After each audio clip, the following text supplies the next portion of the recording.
Fala, galerinha! Estão me vendo? Me confirmem no chat, por favor. Estão vendo minha cara feia por aqui? Boa noite, Priscila. Boa noite. E aí, Luiz? Tranquilo? Boa noite, Lisandra. Show, show, show. Bora, perfeito. Tá, vamos compartilhar aqui. Oi, Fê. Oi, Rosiane, Laura. Tá, vamos compartilhar que você sabe que eu não gosto de enrolação. Às vezes a galera fica, ai, vou dar um curso, vou dar um curso. A pessoa não fala nada com nada, só fica enrolando. Não, vamos pro curso, né? A galera tá aqui quer aprender. Pessoal, o negócio é o seguinte. Opa, peraí. Deixa eu só abrir aqui para. Deixa eu compartilhar aqui para nós. Todo mundo aqui formado já, pessoal? Quem é. Não? Que semestre que vocês estão? Isso aí. Esperando. É melhor ainda se o curso vai ser mais bem aproveitado por estudantes, tá, galera? Sendo bem sincero. Perfeito. Perfeito. Daqui a Lilian formado. Tá. Tá. Beleza, então. Show. Ah, que top. Exatamente esse tema. Perfeito. Então vamos lá. Deixa eu compartilhar aqui com vocês a tela, galera. Show de bola. Bom, enquanto eu vou compartilhando, eu vou me apresentando aqui rapidamente para vocês, tá? Para quem ainda não me conhece, o meu nome é Fabrício de Grandes. Eu sou docente universitário, sou professor e coordenador de pós-graduação também. Além disso, eu trabalho como nutricionista clínico há bastante tempo, galera. Então, já atendi muito paciente. Para tentar ser um pouco exato, eu já atendi mais de 5.000 pacientes, considerando Brasil e fora do Brasil. Além disso, a nível de currículo, tá, galera? Eu sou formado em educação física também, não só em nutrição, aqui pela Universidade Federal de Pelotas. Eu sou especialista em algumas áreas em comum, né, com a nutrição e com a educação física. Sou, sou mestre, né? Eu tenho mestrado em nutrição também pela Universidade Federal de Pelotas e doutorado em nutrição também pela Universidade Federal de Pelotas. Qual vai ser a nossa grande discussão hoje e por que que eu gosto tanto de falar com estudantes de nutrição? E claro, profissionais formados também, mas principalmente estudantes. Galera, o meu entendimento ao longo da minha faculdade, que eu fiz, né? Principalmente foi, pô, mas tá faltando coisa, sabe? Entendi, na teoria é isso aqui, que nem vocês estão vendo aí, avaliação de gordura, prescrição de dieta. Mas quando eu vou para o campo de batalha, como é que funciona? É assim? Eu vou riscar o meu paciente para fazer uma avaliação? Eu preciso solicitar o exame exatamente daquele jeito? Como é que funciona na prática, né? Então, todos os cursos que vocês vão ter, e já deixo de ressalva, né? Hoje, esse curso é gratuito, tá, galera? É ao vivo, gratuito, tá? Então, obviamente. E todos os cursos que vocês vão ter ali no grupo de estudos é gratuito, tá, galera? Todos os cursos que vocês vão ter, e-books, etc. Então, fiquem ali. Além disso, após a nossa aula de hoje, a gente reabre as vagas para o nosso workshop Prescrição de Dieta na Prática Clínica, Prescrição de Dietas na Prática Clínica, um workshop de 3 horas com certificado, né, com alguns bônus também que eu vou falar depois para vocês no final da aula. E, enfim, voltado também para nossa prática, né, exclusivo para prescrição de dietas dentro da prática clínica do nutricionista. Bom, vamos lá, né, galera? Então, primeira coisa que a gente precisa entender é que primeiro, o nutricionista, isso pode soar, credo. O nutricionista, passou um barulhão aqui, mas eu tenho um microfone aqui que comprei para nós, para tirar esses barulhos de fora, meus cachorros gritando aqui na volta, latindo na volta. Que talvez isso surpreenda um pouco vocês, porém, galera, nutricionista não pode dar diagnóstico. Nutricionista não pode dar diagnóstico. Eu preciso que vocês entendam isso. O que que isso significa? Isso significa que quando a gente está de frente para um paciente e a gente verificou uma diabetes tipo 2, infelizmente, se isso não foi clinicamente diagnosticado anteriormente com aquele paciente, a gente pode alertar ele com relação à procura de um médico responsável. Porém, infelizmente, o médico é o único profissional habilitado a dar diagnóstico. Por que eu estou frisando isso, galera? Porque isso nos remete também a algumas situações como, ok, isso não quer dizer que um é mais do que o outro. Até porque, enquanto o médico tem a sua atribuição de diagnóstico, por exemplo, e prescrição medicamentosa, o nutricionista tem a sua atribuição de avaliação de composição corporal, de interpretação desses exames associado com o contexto clínico. E, claro, prescrição de dietas, que é uma habilitação exclusiva do profissional formado em nutrição, certo? Então, primeiro ponto é esse. E segundo ponto, que é um erro clássico e grosseiro de nutricionistas, é a gente acreditar que exame é diagnóstico. Um exame característica diagnóstico isolado, certo? O exame, ele é uma medida, mais especificamente, galera, uma medida bioquímica, certo? E um instante do tempo. Do ponto de vista fisiológico, certo? Bioquímico e fisiológico, o nosso corpo ele vai funcionar como um sistema totalmente dinâmico. Então a gente vai ter glicose, a gente vai ter ferritina, a gente vai ter colesterol e marcadores inflamatórios oscilando com ingestão alimentar, gasto energético, sono, estresse, inflamação, né? Então o ponto é que o exame ele vai capturar um frame do filme, sabe? E não o filme inteiro. Beleza? Isso tem que ficar muito claro para gente.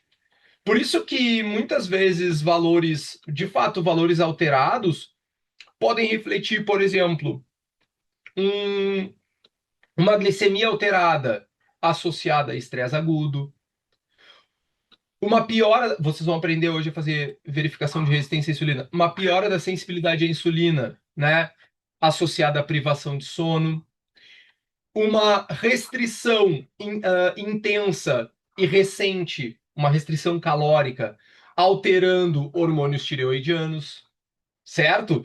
Então, muitas vezes, o exame que a gente está capturando naquele momento é uma adaptação do contexto recente. Por que é importante que vocês entendam isso, meu povo? Por quê?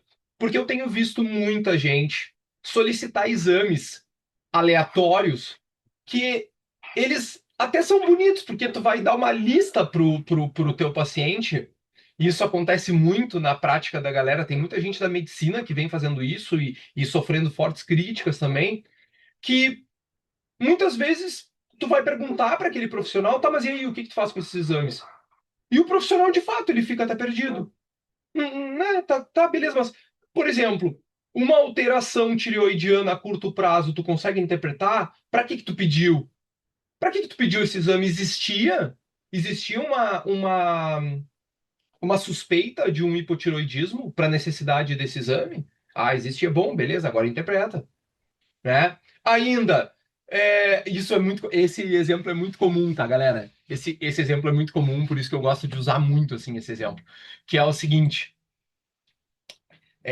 creatinoquinase, que é um marcador que, quando existe dano da célula muscular, ele extravasa para a corrente sanguínea. Então, só que ao mesmo tempo, ele é um marcador que, especialmente com pessoas sedentárias, né, e agora não se usa mais tanto, assim, mas enfim, era um marcador muito próximo da pessoa estar num infarto agudo do miocárdio. Só que, por exemplo, um nutricionista clínico esportivo, essa CPK, ela aumentada é quando ela está acima de 80, se eu não me engano. Depende da avaliação da guideline ali do laboratório, né, galera? Mas, por exemplo, eu tenho um paciente, meu jogador de futebol, que frequentemente apresenta de 1.000, 1.500, principalmente num pós-jogo. Sabe o que que isso acusa? Nada. Necessariamente nada. Ah, ele teve um infarto, ele teve uma lesão, não sei. No contexto, né? Ele teve um jogo ontem de altíssima intensidade, pode estar relacionado àquele contexto. Então, é importantíssimo que a gente entenda que o exame ele precisa de contexto clínico. Ele precisa entender contexto clínico, ele precisa compreender contexto alimentar e contexto comportamental. Vou trazer outro exemplo aqui que eu adoro usar. Eu até brinco, foi um paciente que eu perdi por causa da sinceridade. O paciente chegou para mim, galera, escuta essa história. E ele falou assim: é, eu eu fui indicado acho que foi pelo Gustavo, não me lembro, foi um médico parceirão meu que está sempre indicando paciente para mim, né? E ele falou assim: eu tive alterações muito importantes nos meus exames e tal. Eu, pô, peguei os exames do cara, né? E eu fui olhando assim, e, pá, pegando o contexto alimentar do sujeito, do meu paciente, eu falava com ele assim, tá, mas assim, eu vou ser sincero, eu realmente não entendo porque eu não tô conseguindo compreender da onde que esses valores estão tão alterados. Enzima hepática, triglicerídeo. Cara, o sujeito era bem ativo, ele se alimentava, não era uma alimentação perfeita, mas definitivamente não justificava o que vinha acontecendo.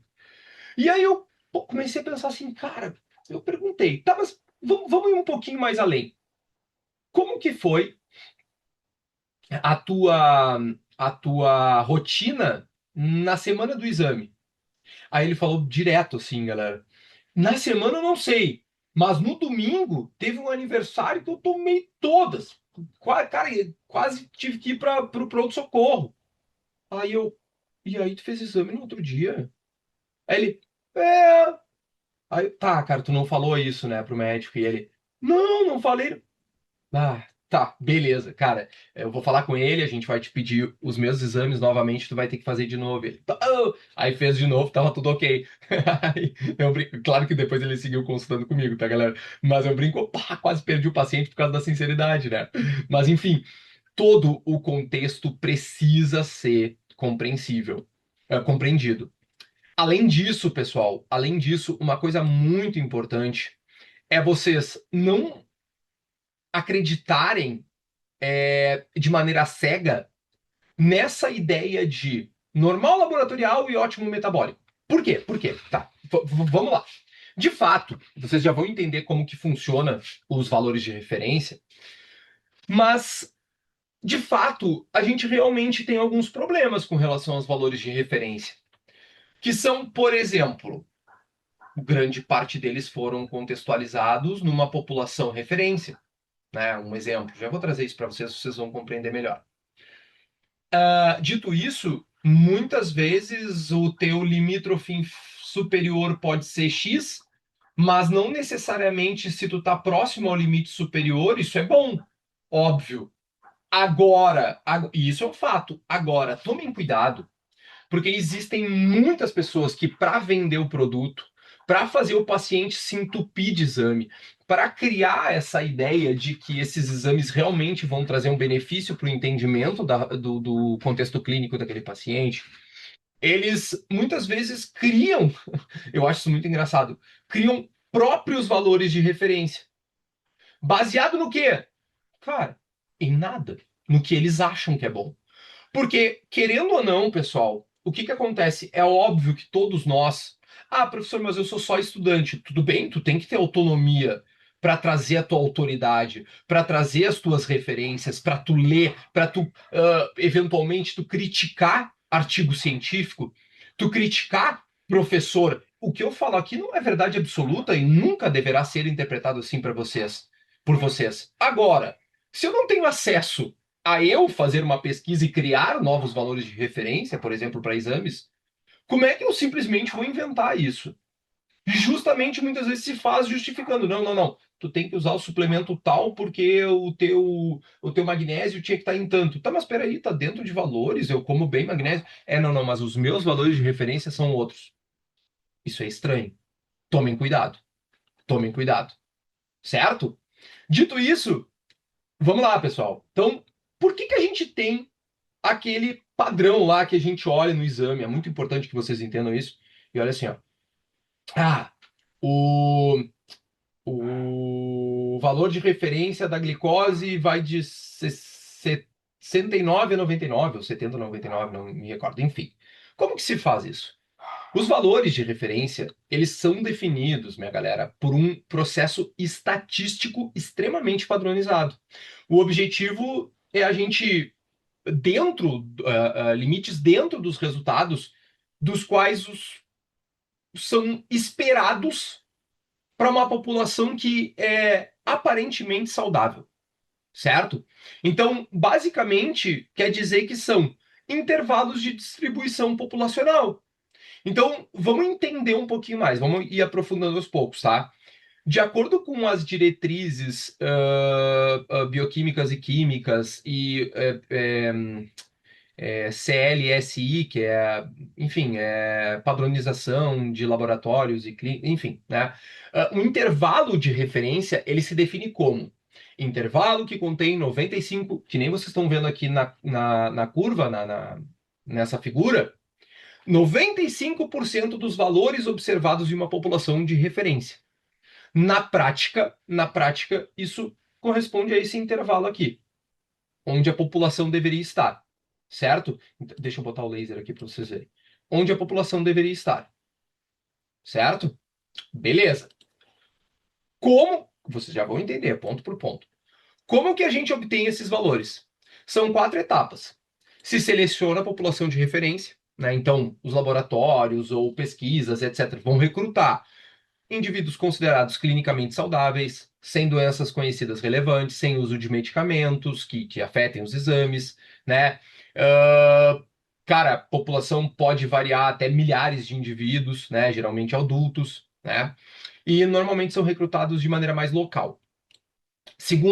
A segunda etapa é a coleta e análise das amostras, né? Isso é importante porque os valores de referência, vocês vão ver ali muitas vezes que conforme método utilizado X, né?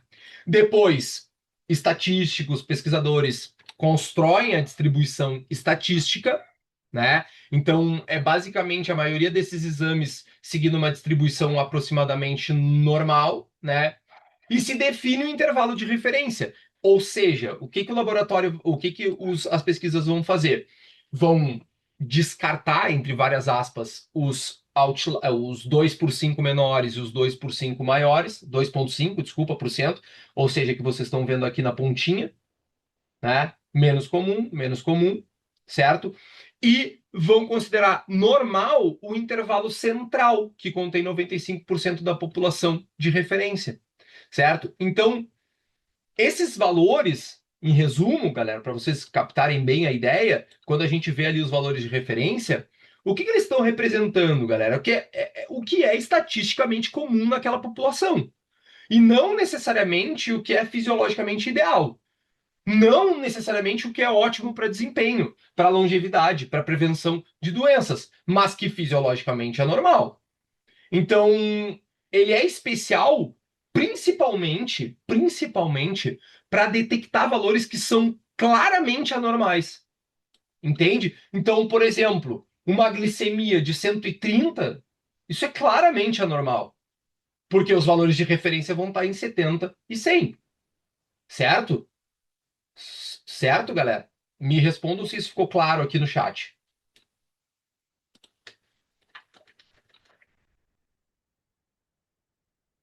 Beleza, Luiz? Boa. Isso aí. Perfeito. Vocês precisam muito entender isso, porque muitas vezes a gente não consegue. Vocês vão ver que grande parte, valeu, Gabi, grande parte das explicações que a gente vai ter com os nossos pacientes não envolvem grandes contextos bioquímicos, fisiológicos, apesar de ser muito importante. Ora, não vou dar um tiro no pé, né? Eu dou aula de bioquímica, né, galera? Mas vamos lá. É imprescindível que vocês saibam explicar a interpretação dos dados, certo? Então, explicar, por exemplo, que aquele. Já vão entender. Que aquele paciente com uma glicemia que está de 80, mas com uma insulina de 10, ele não está normal. Ele não está no ambiente normal. Vocês já vão entender por quê, certo? Então, óbvio que a gente tem limitações dos valores de referência, mas é preciso que a gente tome muito cuidado com quem simplesmente sai falando que acredita nos seus valores de referência. Não, não, peraí. Da onde que tu tirou? Tu tem que ter tirado de algum lugar. Tu não pode ter inventado um valor de referência na tua cabeça, certo? Isso é muito importante que a gente tome cuidado com isso, certo, galera? Então, peraí que alguém desenhou sem querer aqui, peraí que eu vou tirar. Cuidado só, pessoal, para não desenharem aqui na volta, que às vezes fica a canetinha aqui, e isso é a única coisa que eu não consigo tirar. É a única coisa que vocês podem fazer, eu não consigo tirar. Mas vamos lá. Então, óbvio, porque, assim, a gente depende da população que foi estudada, né? Eles não vão. Eles vão variar muito entre métodos e laboratórios, certo? Então, é imprescindível que a gente entenda que eles são ferramentas estatísticas para triagem clínica. Então, eles definem o que é comum, não necessariamente o ideal. Ou seja, junto com o atendimento nutricional, o que a gente vai ver? Sintomas, estilo de vida, composição corporal, óbvio, certo? Risco metabólico, tendências ao longo do tempo, conforme a gente vai analisando os exames daquele paciente. Certo, galera? Então é imprescindível que a gente tenha essa clareza. Dito isso, vamos para parâmetros essenciais que a gente vai avaliar com os nossos pacientes. Parâmetros essenciais que a gente vai avaliar com os nossos pacientes. Todo mundo já conhece aquela proteína que está lá nos eritrócitos, né? Ela transporta oxigênio do pulmão para os tecidos, que é a nossa querida hemoglobina. Ou seja, ela vai refletir capacidade de oxigenação tecidual. Muitas vezes, valores reduzidos vão indicar anemia, mas não necessariamente vão definir a causa. Ela pode estar normal em fases iniciais de deficiência nutricional, por exemplo, certo? O hematócrito, galera, é basicamente o percentual de volume sanguíneo.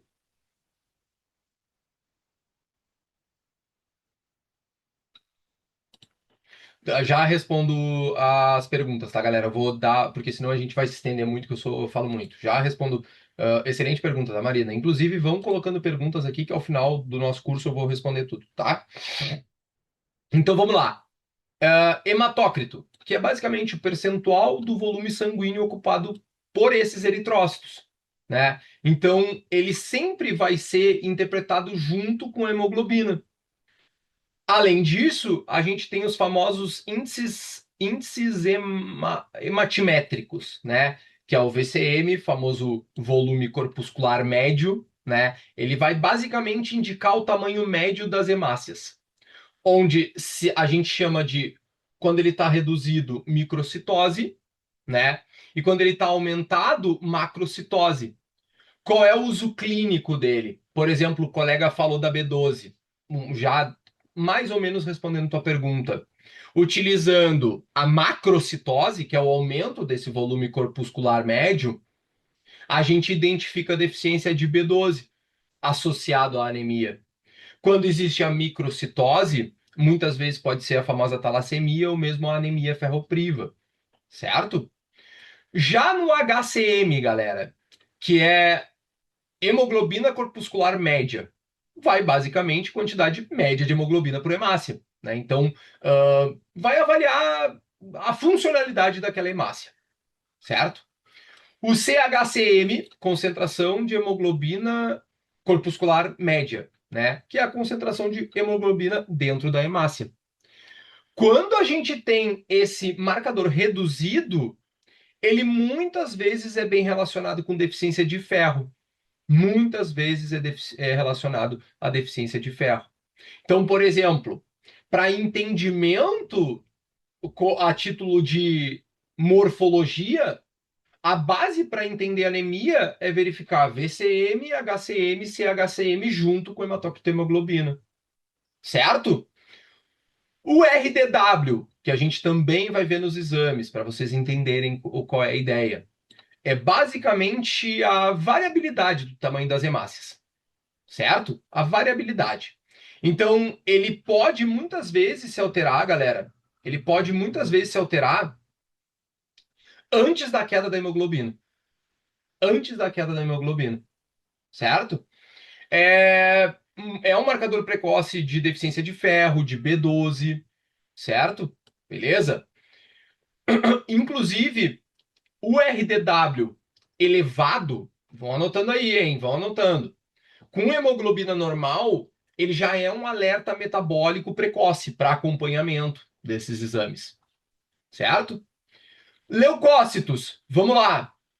Quando a gente tem leucocitose, aumento de leucócitos totais, é um sinal clássico de infecção, inflamação, estresse metabólico.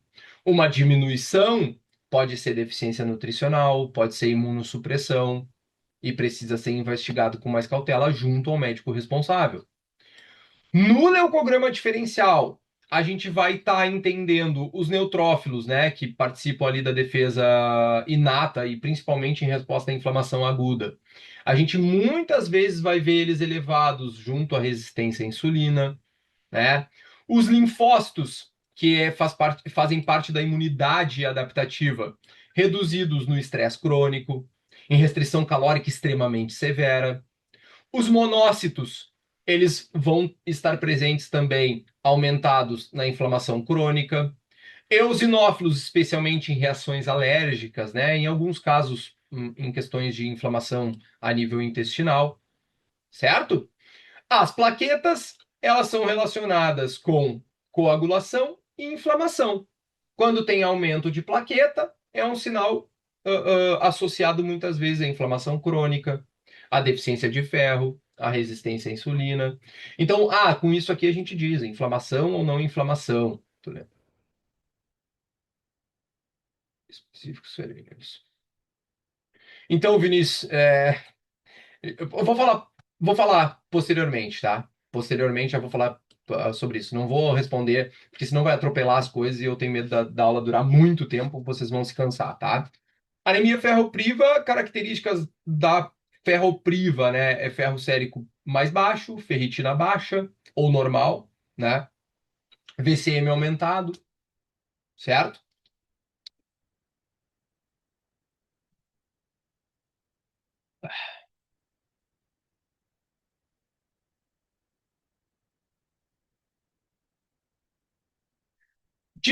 Como a gente diferencia anemia ferropriva da inflamatória, certo? Então, não, aqui, bom, acho que eu já tinha falado disso. Deixa eu ver. Que diferencial. Hum. É, né? Sim. Sim, sim, sim, sim, sim. Mas enfim, era só falando, por exemplo, RDW, que eu tinha mencionado para vocês, quando ele está mais elevado, ele indica, né, falha na produção de hemácia, então ele aparece muitas vezes antes da anemia instalada, né? Então, em déficit energéticos crônicos, ele vai aparecer precocemente, tá? Basicamente isso. Tá, beleza, beleza. Com relação, já vou responder as perguntas, tá, galera? Não se preocupe. Com relação ao metabolismo da glicose e resistência à insulina. Então, vamos lá. Glicemia de jejum, o que que ela faz? Ela vai medir a concentração de glicose depois de 8 a 12 horas de jejum. Ah, e se eu fizer 16 horas de jejum? Já não é uma medição adequada, porque os padrões utilizados em laboratório para isso são padrões que justificam isso durante as pesquisas que originaram os valores de referência. Também tem isso, por isso que é tão importante orientar o paciente que exista um respeito do jejum. Basicamente vai refletir ali um controle glicêmico bem pontual, né, galera? Então, mesmo por anos ele estando estabelecido, normal, digamos assim, ainda assim a gente pode ter uma resistência à insulina já estabelecida, certo? Então, em termos de disfunção metabólica, galera, em termos de disfunção metabólica, a glicemia de jejum ela acaba sendo sim um marcador tardio. Por isso que a gente costuma especialmente em sujeitos que têm histórico de sobrepeso, têm histórico de inatividade, histórico de refeições muito mal, enfim, de uma rotina alimentar muito prejudicial, a gente também avalia insulina. E aí, o que que a gente está vendo quando a gente vê insulina em jejum? O que que a gente está vendo? A gente está basicamente avaliando a quantidade de insulina necessária para manter a glicemia em jejum. Então, quando a gente tem valores alterados, os valores elevados dessa insulina, em grande parte, eles estão indicando basicamente o teu pâncreas fazendo um esforço para compensar. Então, ok, a glicemia está boa porque a insulina está compensando isso. Ela está precisando trabalhar mais. Agora, tudo aquilo que a gente força o trabalho, uma hora dá problema. Uma hora dá problema. Por isso que a gente vai calcular junto, pessoal, o famoso índice de OMA. O índice de OMA, ele é um índice matemático que ele vai estimar e é utilizado amplamente. Eu, ano passado, realizei uma revisão sistemática sobre doenças cardiovasculares e ele é utilizado em muitos trabalhos para indicar, de fato, resistência à insulina, por mais simples que ele pareça. Por mais simples que ele pareça. Então, é uma forma clássica que envolve o seguinte: glicemia de jejum multiplicado pela insulina, divididos por 405. Quando esse valor está acima de 2, ele indica claramente uma resistência à insulina. Claramente uma resistência à insulina. Então, por exemplo, uma glicemia de 80 com uma insulina de 12 já vai dar ali um índice de OMA acima de 2 ponto alguma coisa. Posso repetir sim, Jennifer, tá? Glicemia de jejum, vou escrever no chat. Olhem sempre o chat, tá, galera? Glicemia de jejum, que até tem dúvidas bem interessantes. Às vezes vocês mesmos se respondem as dúvidas de vocês. Divididos por 405. Esse aqui é o cálculo. Esse é o índice de OMA. Prático, barato, né? Só ter glicemia e insulina, inclusive que são dois exames baratos. E a gente vai ter um marcador muito sensível para identificar uma disfunção inicial, mostrando uma resistência à insulina. Bom, com relação à hemoglobina glicada, o que que a gente vai estar entendendo? Uma média da glicemia nos últimos 2 a 3 meses. Então, basicamente, a gente vai estar entendendo com o nosso paciente se existiu uma exposição crônica à glicose. Então, ele é muito mais influenciado, a hemoglobina glicada, por qualidade da dieta, né? Frequência de pico glicêmico, padrão alimentar ao longo do tempo. Então, ele não é um marcador tão agudo, ele é um marcador de, vamos lá, galera, comportamento metabólico, certo? Então, o que que vocês precisam entender daqui? Primeiro ponto é, quando a gente vai avaliar, quando a gente vai avaliar estado do metabolismo glicêmico do nosso paciente, todos esses marcadores têm que ser solicitados. Se a gente vai avaliar metabolismo glicêmico do paciente, todos esses marcadores têm que ser solicitados, certo? Então, olhar a glicemia, obviamente, é um erro clássico.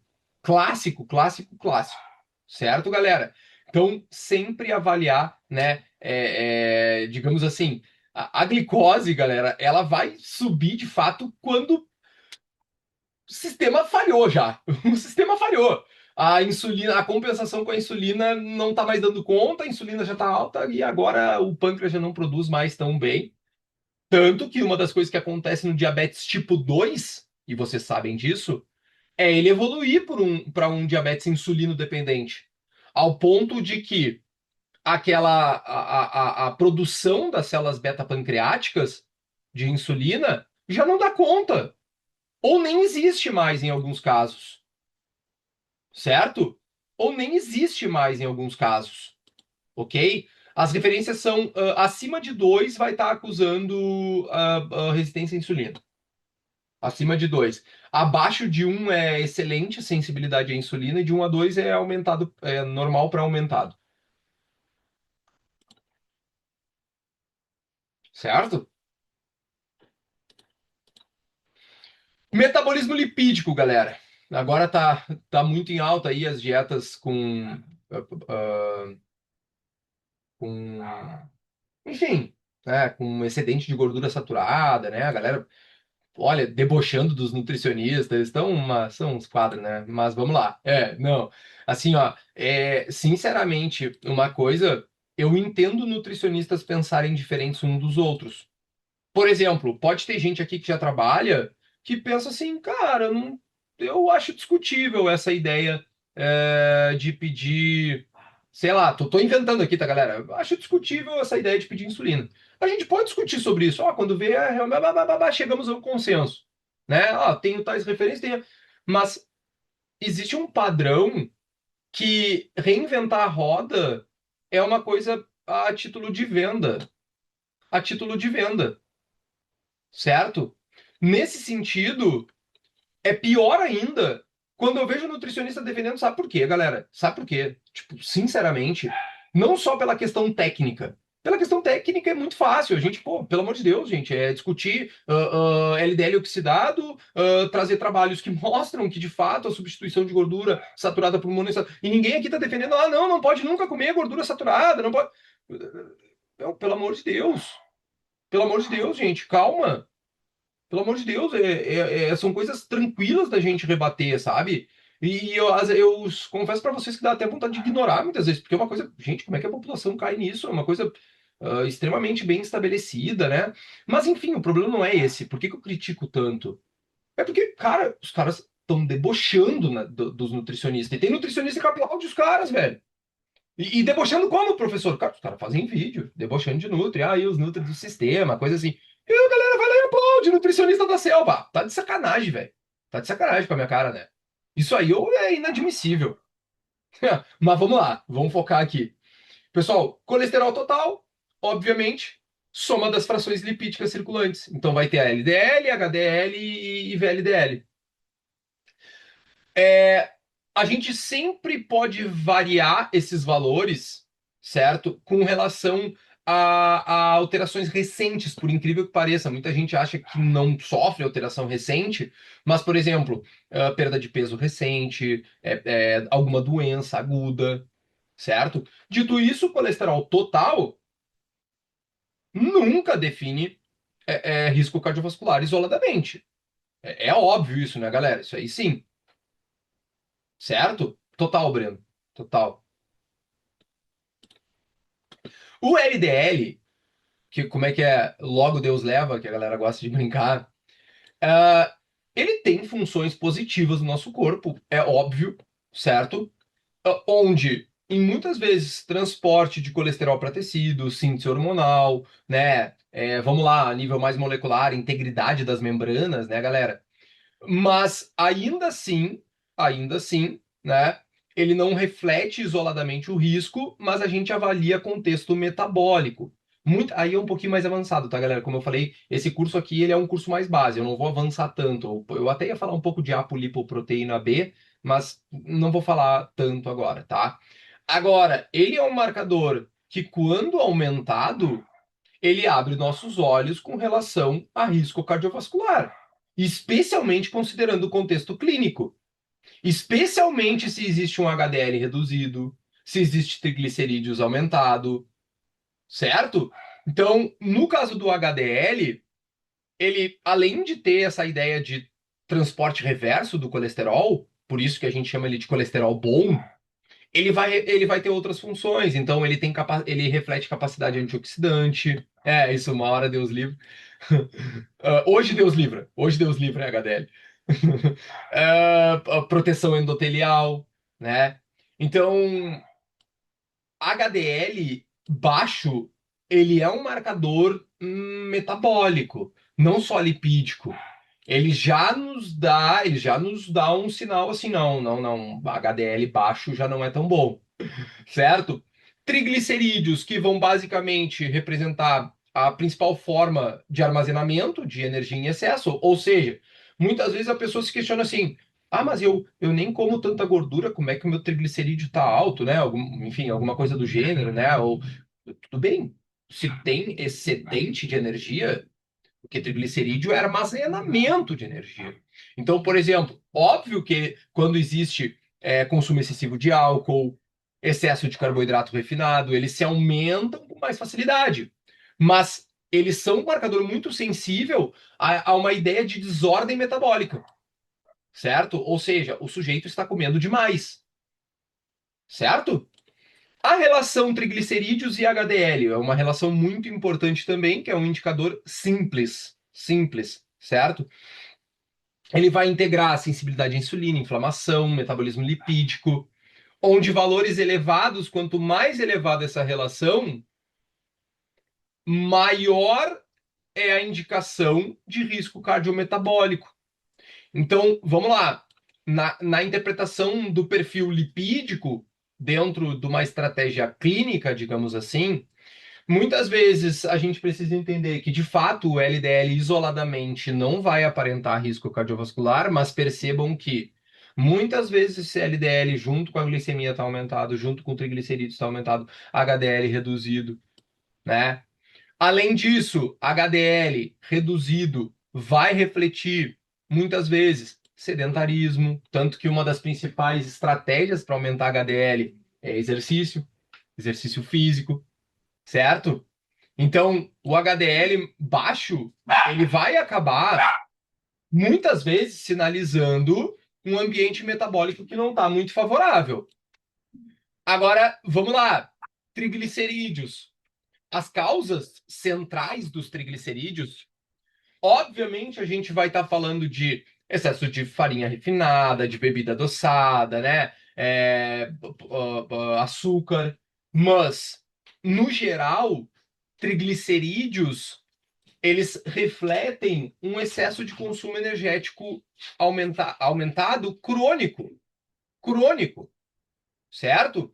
Dito isso, olha a importância de vocês utilizarem como um marcador para avaliar a resposta do paciente de vocês, não só com relação à composição corporal, mas, por exemplo, redução de gordura visceral, redução de gordura subcutânea, reflete com aumento de HDL, diminuição de LDL, diminuição de triglicerídeos.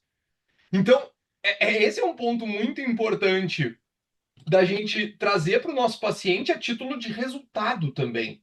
Eu trato muito isso com os meus pacientes. Cara, tu tá entendendo que isso aqui talvez, inclusive, seja um resultado que, pelo menos para mim, que sou responsável de cuidar de ti, reflete muito mais um resultado positivo do que um resultado negativo, um resultado muito mais positivo que só a composição corporal, certo? Ainda, tá, tô lendo aqui as perguntas. Já vamos para daqui a pouco, tá, galera? Vou dar uma acelerada aqui, senão vai ser muito tempo de aula, mas vamos lá. Em seguida já tô finalizando, tá? Não se assustem. Vamos lá, pessoal. Com relação, tá? A exames que vão traduzir, em geral, né, marcadores inflamatórios, né? Exames complementares, digamos assim. Então vamos lá. Proteína C reativa, né? É um marcador inflamatório sistêmico que ele é produzido pelo fígado em resposta a citocinas, né? Então, por exemplo, interleucina 6, que são marcadores extremamente relacionados com a inflamação. Então, por exemplo, num paciente com obesidade, grau 2, grau 3, é muito comum de ver PCR aumentada, porque eleva na resistência à insulina, sedentarismo, né? Então, é um marcador de risco cardiometabólico mais silencioso, digamos assim, que a gente vai ver também com emagrecimento reduzir. Ferritina é responsável pelo armazenamento de ferro, mas também é um reagente de fase aguda. E pasmem, é meio que um reagente relacionado a, como é que eu posso dizer, a algo evolutivo. Porque a ideia é justamente proteger o ferro que está dentro da ferritina, digamos assim. Então, muitas vezes, num estado agudo de inflamação, é comum ver a ferritina aumentada, certo? Então, ferritina alta, onde eu quero chegar, não necessariamente quer dizer um bom estoque de ferro, certo? Ácido úrico, produto final de metabolismo das purinas, né?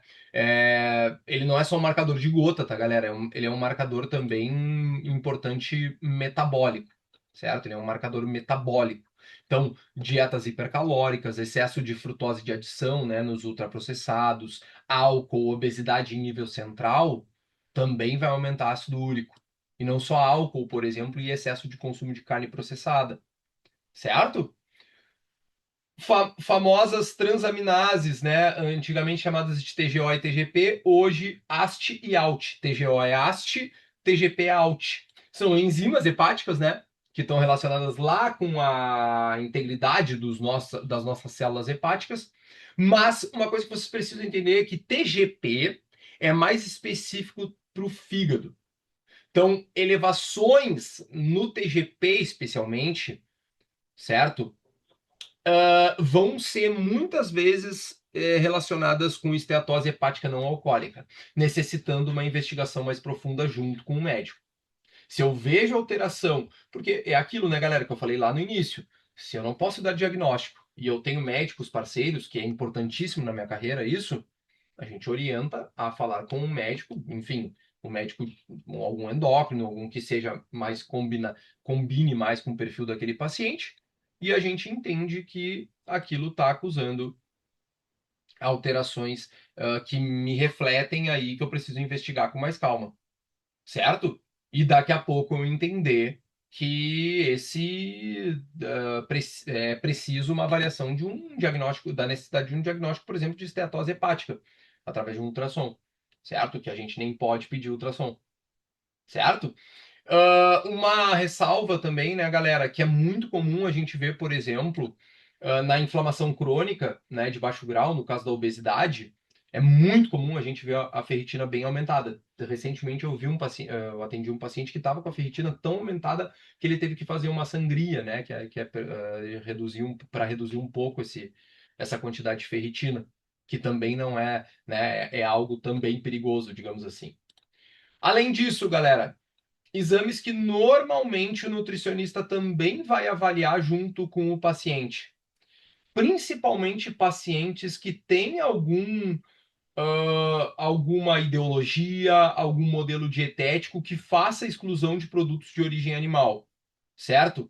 Vamos lá. Ferro sérico, o que que ele avalia? Quantidade de ferro circulante no plasma no momento da coleta.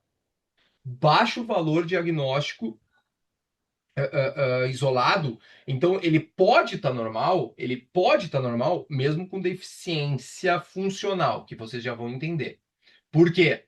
Porque a ferritina, que é o principal marcador de estoque de ferro, certo? Então, muitas vezes a ferritina baixa já acusa deficiência de ferro, certo? Beleza? B12, B12, muito sensível, um vegetarianismo mal planejado, né? Que nem o colega comentou, né? Inclusive, alterações neurológicas, né, surgem antes da anemia.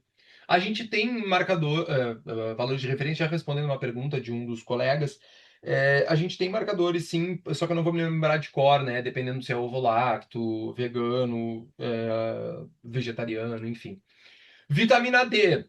Vitamina D, basicamente,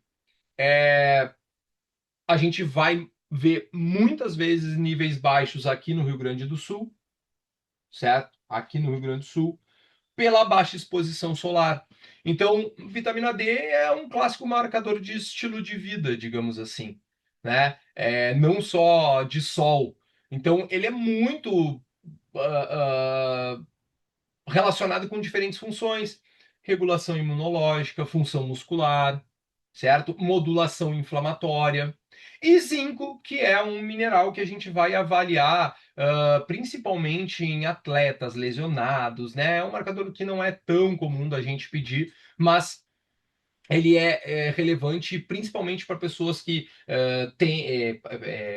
são esportistas, fazem esportes e têm o não consumo de proteína de origem animal associado, certo? Beleza? Ainda, galera, ainda, exames hormonais. Até onde que a gente pode ir, certo? Então, o metabolismo nosso, obviamente, ele é controlado por hormônios também. Então, basicamente, as calorias vão entrar e os hormônios vão decidir para onde elas vão. Digamos assim, tá sobrando, vai armazenar como a gordura, vai usar como energia. Se tá, o ambiente metabólico tá bom, a gente vai construir mais músculo. Então, tudo isso se define por sinalização hormonal. Onde eu quero chegar? Apesar, apesar da gente ter a caloria como uma base de entendimento de resposta, ou seja, se o sujeito vai ganhar peso ou vai perder, é óbvio que os. Pô, boa, Eduardo. Eduarda, desculpa. Boa. Eduarda falou que é uma das, por incrível que pareça, no Rio. É muito comum. Ou a galera pega sol, ou nem pega sol, né, muitas vezes. Por mais que esteja, não se esqueça que o Rio de Janeiro é um lugar que tem muito trabalho também, né? Tem muito trabalho. O cortisol é um pouco mais profundo do que a aula de hoje, mas o mais interessante é pedir salivar, tá? Não sanguíneo, tá? Mas é um pouco mais profundo que a aula de hoje. Por isso que eu tô nessa parte aqui. A gente vai aprofundando junto, tá, pessoal? Tem etapas, tá? A gente tem etapas. Senão a gente vai acabar se perdendo aqui. Mas te respondendo já, o cortisol sanguíneo ele não reflete muito bem, não, tá? Então, muitas vezes, né? Vamos lá, eixo tireoidiano, TSH, leptina, grelina, testosterona, né? Não vai dar tempo de falar tudo isso na aula de hoje, mas antes dessa solicitação é preciso sempre avaliar o contexto clínico e a necessidade desse exame. Explico. Por exemplo, é, eu sei interpretar testosterona livre, total, né? Hormônios como estrogênio, estradiol, LH, enfim. Mas se um médico endocrinologista já se comprometeu na solicitação desses exames com o paciente, por que que eu, como um profissional responsável, simplesmente não converso com um médico endocrinologista e pergunto para ele: olha, tu, tu pensa em pedir esses exames, né? Bom, eu gostaria de solicitar junto exames do metabolismo glicêmico, exames do metabolismo lipídico, certo? Então, é preciso sempre analisar o contexto da necessidade. Mais um exemplo adicional. A galera pede muito cortisol e, como eu falei, reflete muito erroneamente, de fato, o cortisol que a gente está. Reflete muito erroneamente o nosso real estado com relação a esse hormônio relacionado com estresse. Outro exemplo, muitas pessoas avaliam TSH e T3 e caem no equívoco de uma coisa que nem pode fazer, como eu mencionei lá no início, diagnosticar aquele paciente como um paciente e com hipotiroidismo clínico, por exemplo. Agora, ele não sabia que um paciente que faz uma dieta de restrição energética por um período mais longo, ele naturalmente reduz leptina, ele naturalmente reduz hormônios tireoidianos. Ele não sabia disso, certo? Ao mesmo tempo, outro exemplo, ele pediu testosterona. Ele pediu testosterona. E ele não sabia que a testosterona total para uma mulher é um exame que ele só é solicitado, inclusive, ó, a gente passa vergonha com isso, porque tem muito médico que dá risada na nossa cara. A gente fica pedindo testosterona para mulher sem nem saber o que vai fazer com aquilo. Só que ele, inclusive, os próprios laboratórios já explicam que há uma dificuldade interpretativa, porque os valores são tão baixos que muitas vezes é difícil de analisar. Além disso, se analisado, aquele valor baixo, ele não representa basicamente nada, porque é esperado que uma mulher esteja com a testosterona baixa. Inclusive, ele só pode ser de fato discutido com certeza, Vinícius, na maioria das vezes.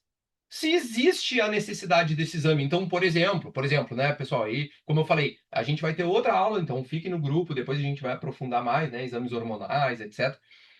Porque não caberia aqui, seriam 4 horas de aula, daí não tem como, né, galera? Mas, por exemplo, a gente entendeu o que que vai fazer com aquele exame. O que que a gente vai fazer com aquele exame? Será que a gente não está passando só vergonha com isso? Certo? Então é imprescindível que a gente tenha esse entendimento. Sim, eu vou fazer.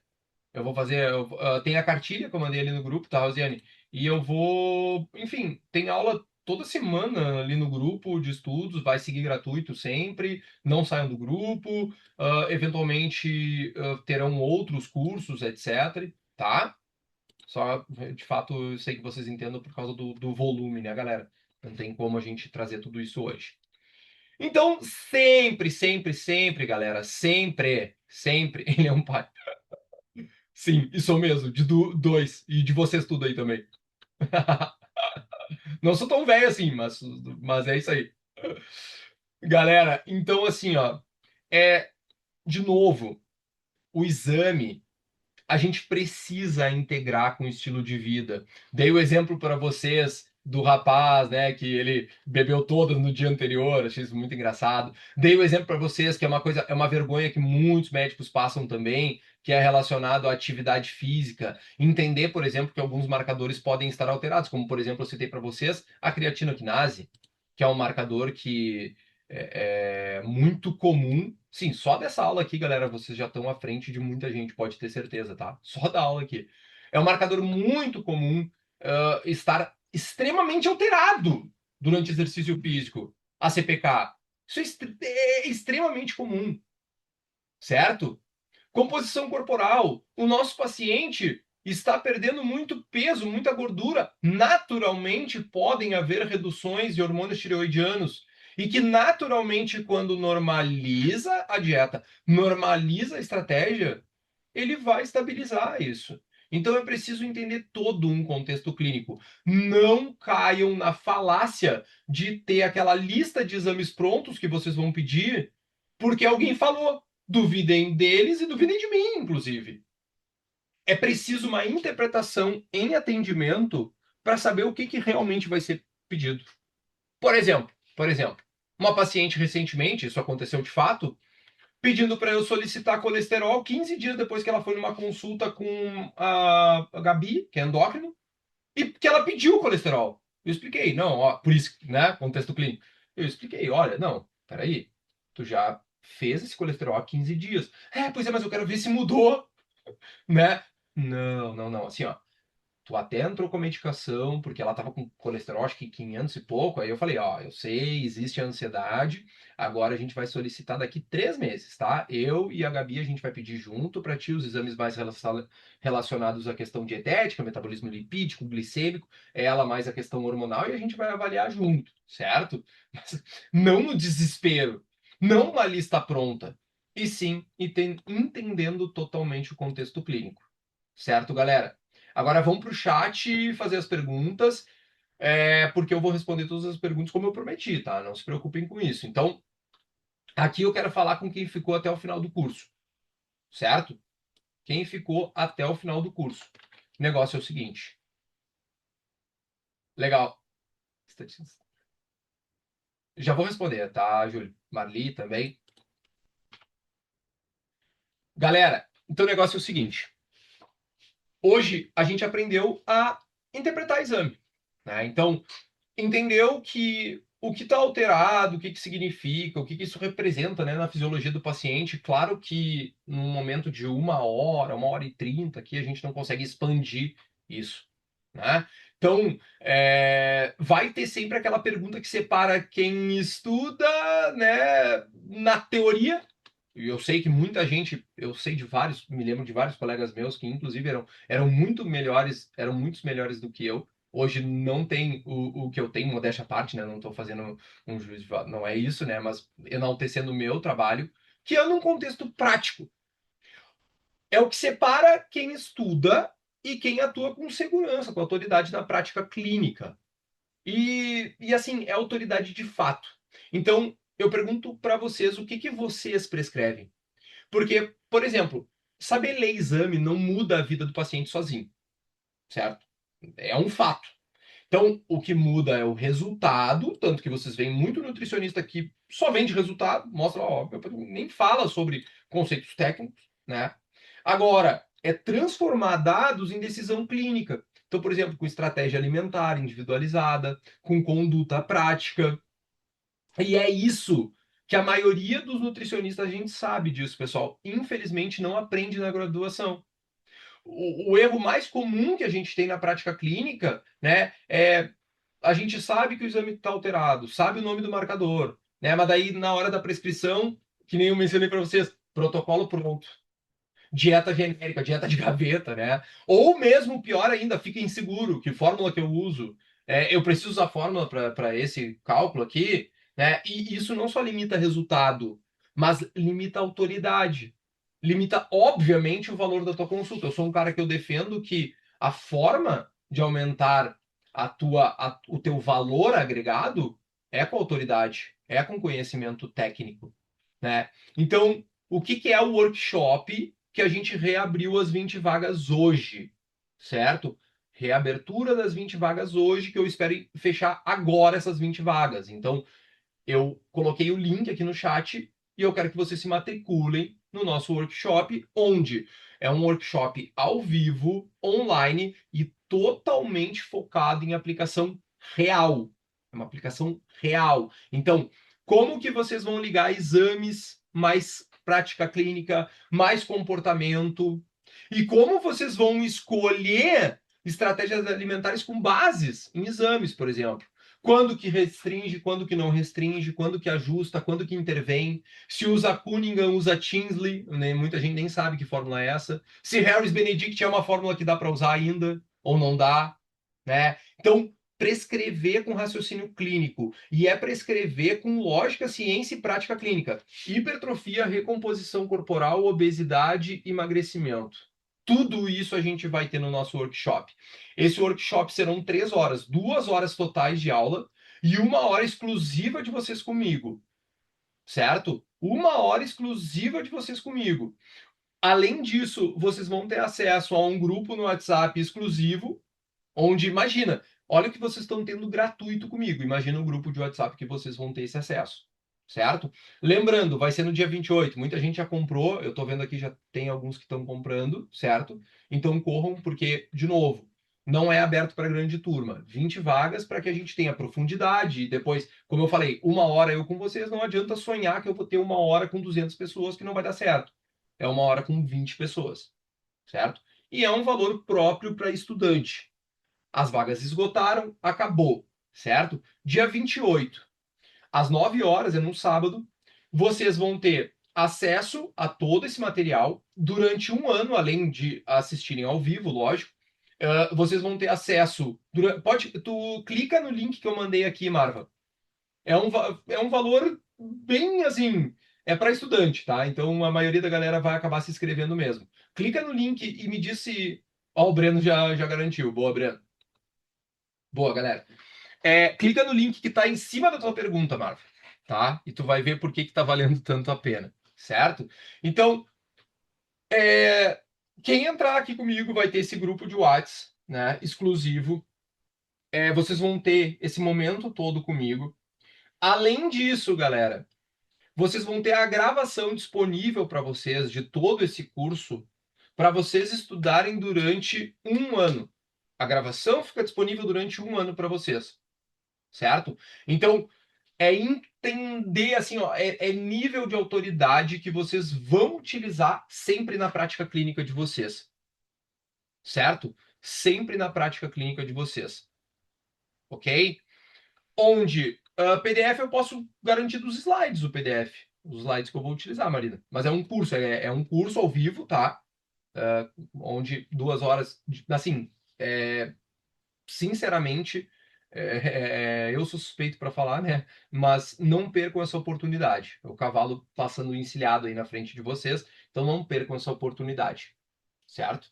Que legal, Vini. Mas que tá gostando dos e-books. Que bom. Ah, é tudo sem chat GPT, hein? Quero ver. Na mão. Na mão.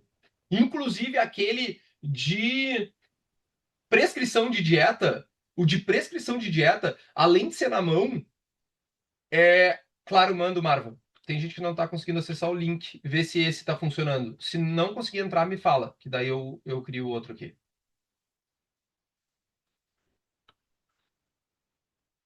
Vê se só me confirma se tu conseguiu acessar. Ué, certo. Pera aí, deixa eu. Mais alguém não conseguiu acessar? Pera aí. E nunca saiam do grupo. Sim, Rosiane, vai ser sensacional o curso. Pera aí que eu vou mandar aqui.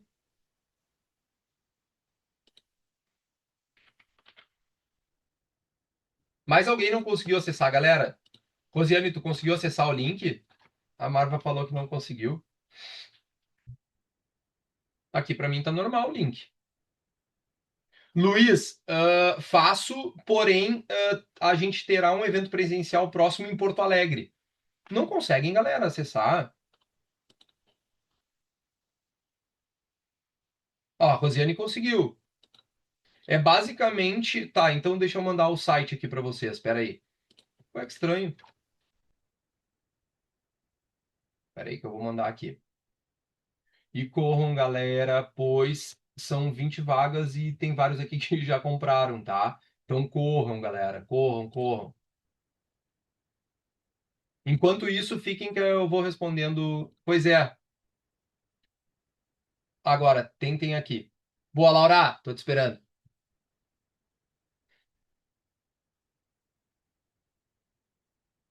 Boa. Ah,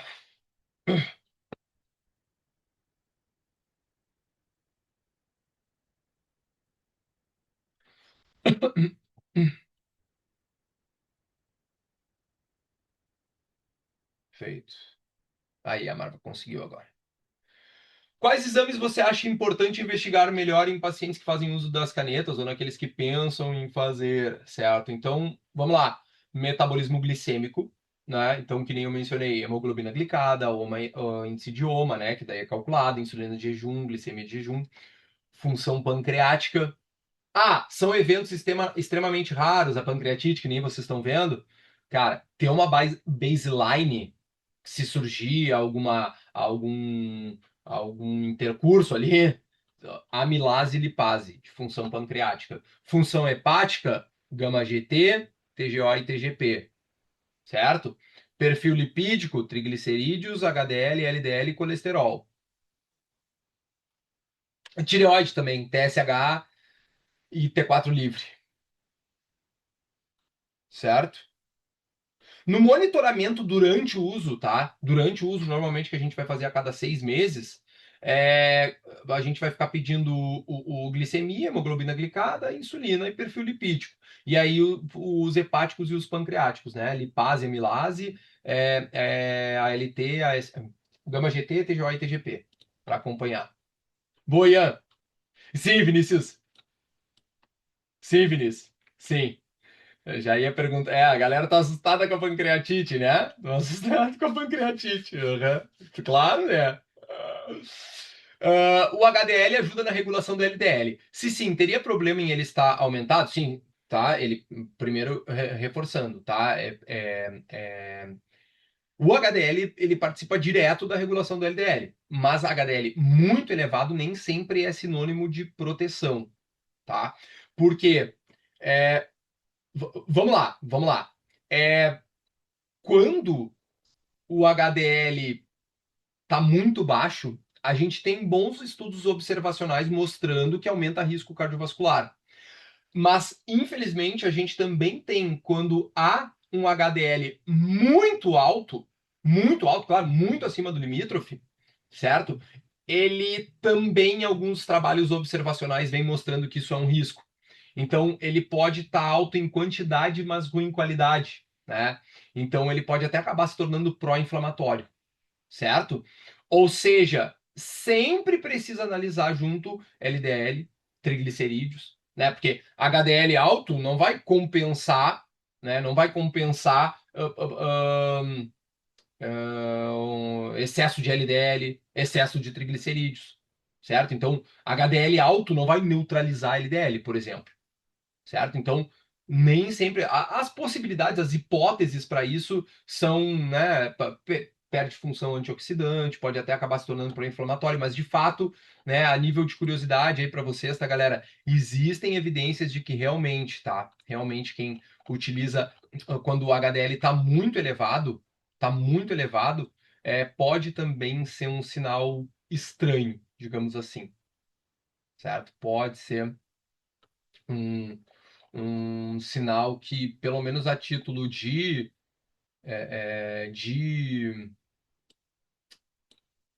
a título de risco cardiovascular em estudos observacionais, ele pode acusar uma preocupação. Galera, então tem gente comprando, hein? Vocês vão ficar sem a vaga, tá? Não percam tempo. Não percam tempo. Em seguida eu já mando o link do WhatsApp, do grupo de WhatsApp para vocês. Vai chegar no e-mail e ali também. Tá? Ali depois da venda. Não se preocupem. Lembrando que é ao vivo, certo? Mas vai ficar gravado.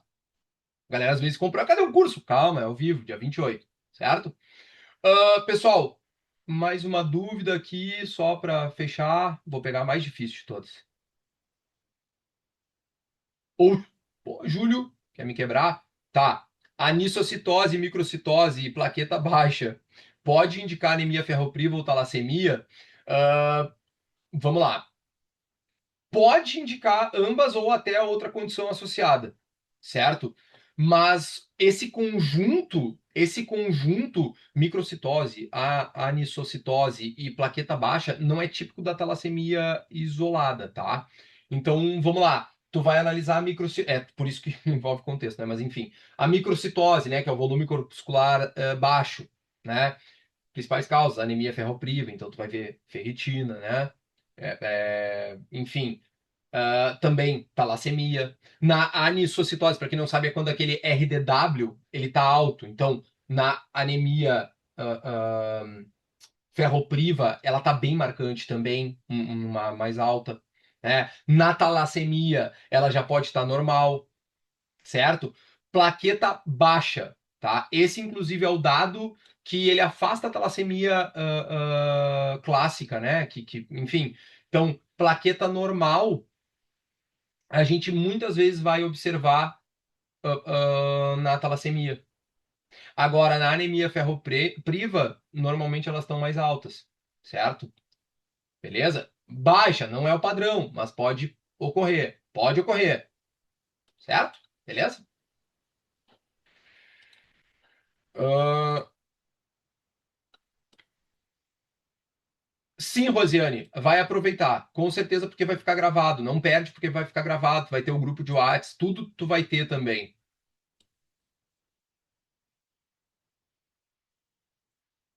Sim, Marina, mas tem que analisar com mais cautela, tá? Tem que analisar tudo junto.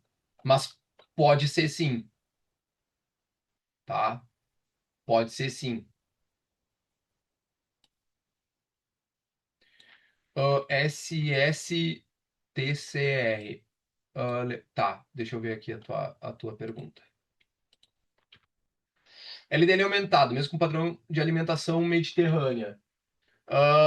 Outros marcadores citados na aula bons. O que investigar? Vamos lá.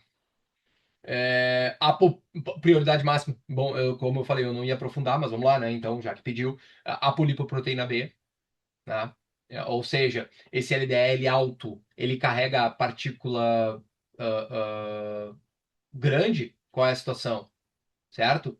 Ou muitas partículas pequenas, qual é, né? Então, por exemplo, um LDL alto e a polipoproteína alta, muitas vezes indica aumento real de partícula que é aterogênica, certo? Função tireoidiana, TSH, T4 também pode elevar a LDL. Produção hepática de colesterol, gama GT, AST, ALT, certo? Beleza? E óbvio, discutir junto com o paciente características hereditárias da família, que muitas vezes é comum, certo? LDL 229 não baixa. Uh, tem que ver. Muitas vezes pode ter uma relação com tu tá achando que tá fazendo o padrão e não te esquece. É demorado, né? Não é bem assim. A minha sugestão é tu avaliar a cada 3 meses aproximadamente, né? Para ter de fato ali uma real, um real entendimento da situação, né? Certo, galera? Pessoal, vou lançar o link aqui uma última vez que as vagas estão quase encerrando. Genéticos depende. Se tu tá falando de polimorfismo, algumas pesquisas eu uso para pesquisa científica, tá? Mas se tu tá falando de, por exemplo, esses testes aí que a galera inventa moda, não, tá? Não. Pessoal, tá esgotando as vagas já, tá? Deixei aqui o link, certo? Vou mandar ali no grupo agora também o link para vocês não perderem. Beijão, galera. Boa noite para nós. Tô aguardando vocês. Se cuidem, certo? Boa noite, boa noite. Muito obrigado aí por participarem até o final, galera. Boa noite.